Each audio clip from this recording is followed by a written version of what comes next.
গত 28শে ফেব্রুয়ারি 2026 ইসরায়েল ও আমেরিকার যৌথ হামলায় ইরানের সর্বোচ্চ নেতা আয়াতুল্লাহ আলী খামেনি নিহত হবার পর পুরো বিশ্ব যেন তৃতীয় বিশ্বযুদ্ধের দ্বারপ্রান্তে এসে দাঁড়িয়েছে। খামেনির মৃত্যুর পর ইরান এখন প্রতিশোধের আগুনে জ্বলছে এবং চারিদিকে শুরু হয়ে গেছে টানা পাল্টাপাল্টি হামলা। এই যুদ্ধ আর শুধুমাত্র মধ্যপ্রাচ্যের গণ্ডিতে সীমাবদ্ধ নেই, এর ঢেউ আছড়ে পড়েছে পুরো বিশ্বে।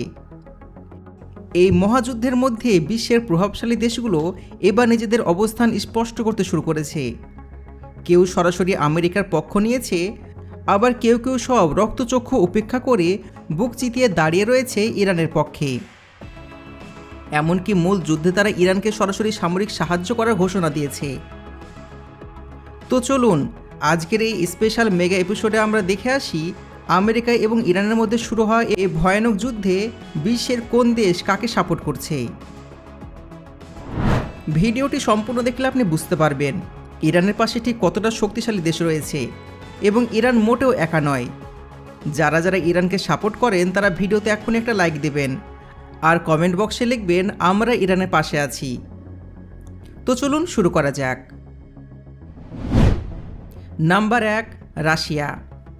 রাশিয়া ইরানের অন্যতম ঘনিষ্ঠ মিত্র হিসাবে পরিচিত। রাশিয়া ইতিমধ্যে মস্কোতে ইরানে হওয়া আমেরিকা ও ইসরায়েলি হামলার তীব্র নিন্দা জানিয়েছেন। রাশিয়ার পররাষ্ট্র মন্ত্রণালয় এক কড়া বিবৃতিতে জানিয়েছেন, আমেরিকা ইসরায়েলের কথাতে যেভাবে নাচছে সেটা দেখে মনে হচ্ছে আমেরিকার লাগাম ইসরায়েলের হাতে আছে। ইসরায়েল আমেরিকাকে যেভাবে ঘুরতে বলবে সেভাবে ঘুরছে, এক কথায় কান ধরে তুলছে এবং নাক ধরে বসাচ্ছে। কিন্তু বাস্তব পরিস্থিতি হলো রাশিয়া সরাসরি নিজের কোনো সৈন্য পাঠিয়ে আমেরিকার সাথে তৃতীয় বিশ্বযুদ্ধে জড়াবে না। বর্তমানে ইউক্রেন এবং ন্যাটোর সাথে নিজেদের যুদ্ধ নিয়ে রাশিয়া এমনিতেই ব্যস্ত। তবে তারা শুধুমাত্র মুখে কথা বলে বা তীব্র নিন্দা জানিয়ে বসে নেই। পর্দার আড়ালে তারা ইরানকে S-400-এর মতন ভয়ঙ্কর আকাশ প্রতিরক্ষা ব্যবস্থা, সুখোই 35 ফাইটার জেট এবং স্যাটেলাইট ও ইন্টেলিজেন্স দিয়ে সাহায্য করছে। অর্থাৎ সরাসরি যুদ্ধে না জড়ালেও রাশিয়া চাইছে আমেরিকার সামরিক শক্তি এবং ফোকাস যেন মধ্যপ্রাচ্যে আটকে থাকে। এতে করে বিশ্বমঞ্চে আমেরিকার চাপ আর কেউ কিছু মনে করবে না। নাম্বার 2, ফ্রান্স ও যুক্তরাজ্য। এবার আসি ইউরোপের দুই পরাশক্তি ফ্রান্স এবং যুক্তরাজ্যের কথায়। ফ্রান্স বরাবরই যুক্তরাষ্ট্রের দীর্ঘদিনের মিত্র দেশ। ফ্রান্স সবসময় ন্যাটো এবং যুক্তরাষ্ট্রকে সমর্থন জানিয়ে এসেছে। তবে এবারে পরিস্থিতি একটু ভিন্ন। ফ্রান্সের প্রেসিডেন্ট ইমানুয়েল ম্যাক্রন বলছেন, এই উত্তেজনা পুরো বিশ্বের জন্য মারাত্মক বিপদের কারণ হতে পারে। আর ইতিমধ্যে হয়তো আপনারা সবাই দেখেছেন যেভাবে পেট্রোল এবং গ্যাসের সংকট দেখা দিতে শুরু করেছে। এতে পরিষ্কার বোঝা যাচ্ছে ফ্রান্স প্রকাশ্যে যুদ্ধ বন্ধের বিবৃতি দিলেও এবং শান্তির কথা বললেও দিন শেষে তারা সরাসরি আমেরিকাকে সাপোর্ট করছে। অন্যদিকে আমেরিকার সবথেকে কাছের এবং ভরসাযোগ্য বন্ধু হচ্ছে যুক্তরাজ্য বা ব্রিটেন। এর আগে ইরাক, সিরিয়া ও আফগানিস্তান যুদ্ধে যুক্তরাষ্ট্রকে অন্ধের মতন সমর্থন দিলেও এবার একটু ভিন্ন সুর নিয়েছেন তারা। যুক্তরাজ্য বলছে তারা মধ্যপ্রাচ্যের কোনো অঞ্চলে যুদ্ধ দেখতে চায় না। তবে এর আসল কারণ হলো অর্থনীতি এবং তেল। হরমুজ প্রণালী বন্ধ হয়ে গেলে যুক্তরাজ্যের অর্থনীতিতে বড় ধস নামবে, আর যেটা বর্তমানে দেখতেও পাওয়া যাচ্ছে। তবে যুক্তরাজ্যের মূল ভয় অন্য জায়গায়। তারা বারবার বলছে ইরানকে কখনোই পারমাণবিক অস্ত্র তৈরি করতে দেওয়া উচিত নয়। প্রকাশ্যে তারা আলোচনার মাধ্যমে সমাধানের কথা বললেও ভেতরে ভেতরে ব্রিটিশ রয়্যাল নেভি এবং ইন্টেলিজেন্স সার্ভিস মার্কিন যুক্তরাষ্ট্রকে পূর্ণ গোয়েন্দা ও লজিস্টিকে সাপোর্ট দিচ্ছে। অর্থাৎ মুখে শান্তির বুলি আওড়ালেও তলে তলে তারা আমেরিকার ঢাল হিসাবে কাজ করছে। নাম্বার 3, চীন। বিশ্বের দ্বিতীয় বৃহত্তম অর্থনীতির দেশ চীনের সাথে ইরানের সম্পর্ক অত্যন্ত গভীর। হরমুজ প্রণালী বন্ধ হয়ে গেছে।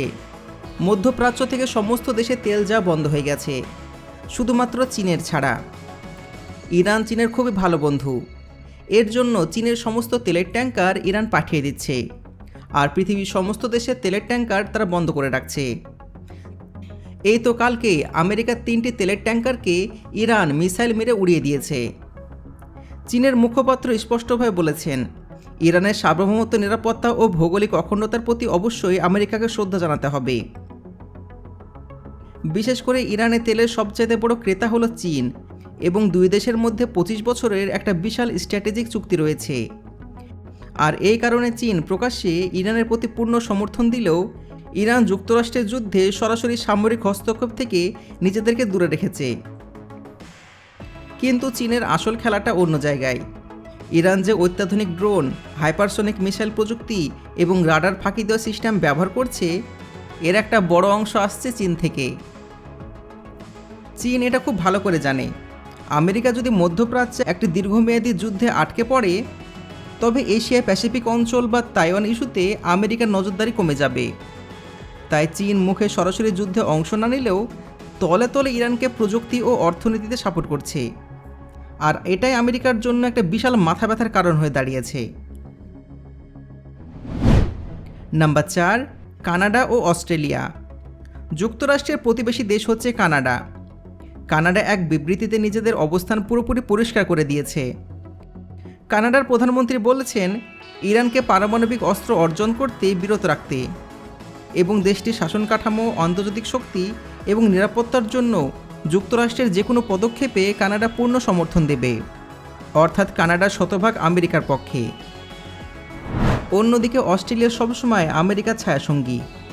আমেরিকা ও ইসরায়েল যা করবে, অস্ট্রেলিয়ার চোখ বন্ধ করে সেটা সমর্থন করবে। তবে অস্ট্রেলিয়ার প্রধানমন্ত্রী জানিয়েছেন যে যুক্তরাষ্ট্র এবং ইসরায়েলের সাথে মিলে ইরানের বিরুদ্ধে সরাসরি কোনো ফ্রন্টলাইন যুদ্ধে অংশ নেবে না তার দেশ, অর্থাৎ তারা নিজেদের কোনো সৈন্য পাঠাবে না। তবে যুদ্ধে সরাসরি অংশ না নিলেও সামরিক সব ধরনের লজিস্টিক সহযোগিতা, গোয়েন্দা তথ্য এবং আমেরিকার সাবমেরিনগুলোকে বেশ ব্যবহার করার অনুমতি ঠিকই দেবে অস্ট্রেলিয়া। Number 5, north Korea. এই পুরো সমীকরণে সবচেয়ে বড় চমকটি দিয়েছে উত্তর কোরিয়া। কিম জং উন যেন শুধুমাত্র সুযোগ খুঁজছিলেন আমেরিকা ও ইসরায়েলের চোখে চোখ রেখে কথা বলার। ইরানের উপর মার্কিন ইসরায়েলি হামলাকে অবৈধ আগ্রাসন এবং জাতীয় সার্বভৌমত্ব লঙ্ঘন বলে তীব্র ক্ষোভ প্রকাশ করেছেন কিম জং উন। উত্তর কোরিয়ার পররাষ্ট্র মন্ত্রণালয় একটা কড়া বার্তা জানিয়েছেন, যুক্তরাষ্ট্র এবং ইসরায়েলের এই আগ্রাসন কোনোভাবে মেনে নেওয়া যায় না। বন্ধুরা, একটা কথাই আছে, বিপদে ক্লাসের সবচেয়ে ডানপিটে এবং ভিলেন টাইপের বন্ধুগুলোই পাশে থাকে। ঠিক তেমনই পশ্চিমা বিশ্বের চোখে ভিলেন খ্যাত উত্তর কোরিয়ার সর্বোচ্চ নেতা কিম জং উন সরাসরি ইরানের পাশে এসে দাঁড়িয়েছেন। অন্য কোনো দেশ যেখানে সরাসরি যুদ্ধের ঘোষণা দেয়নি, সেখানে কিম জং উন সরাসরি বলেছেন, ইরান যদি চায় তাহলে আমরা ইরানের হয়ে হামলা করব। এমনকি ইসরায়েলকে ইন্টারকন্টিনেন্টাল ব্যালিস্টিক মিসাইল অর্থাৎ ICBM দিয়ে একদিনে উড়িয়ে দেওয়ার হুঁশিয়ারি দিয়েছেন। গোয়েন্দা তথ্য মতে উত্তর কোরিয়া ইতিমধ্যেই তাদের আধুনিক রকেট ইঞ্জিন প্রযুক্তি ইরানের হাতে তুলে দিয়েছেন।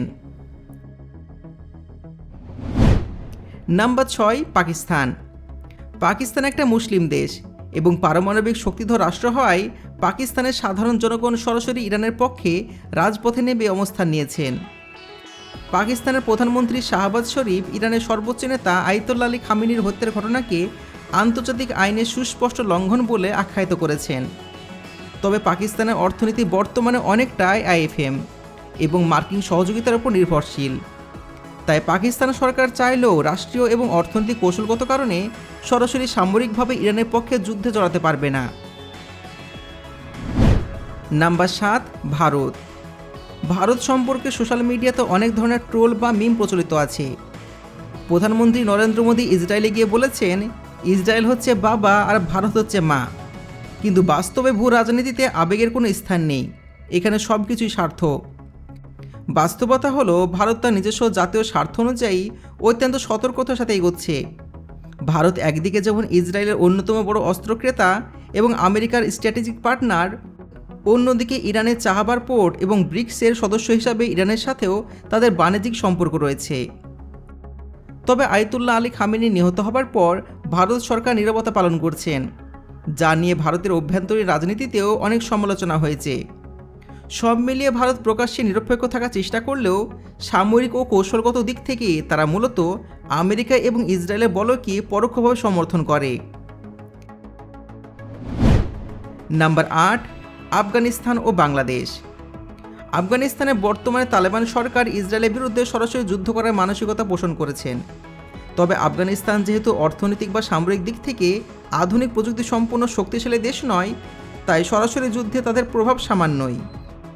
তবে তারা প্রকাশ্যে ইরানকে পূর্ণ সমর্থন দিয়েছেন।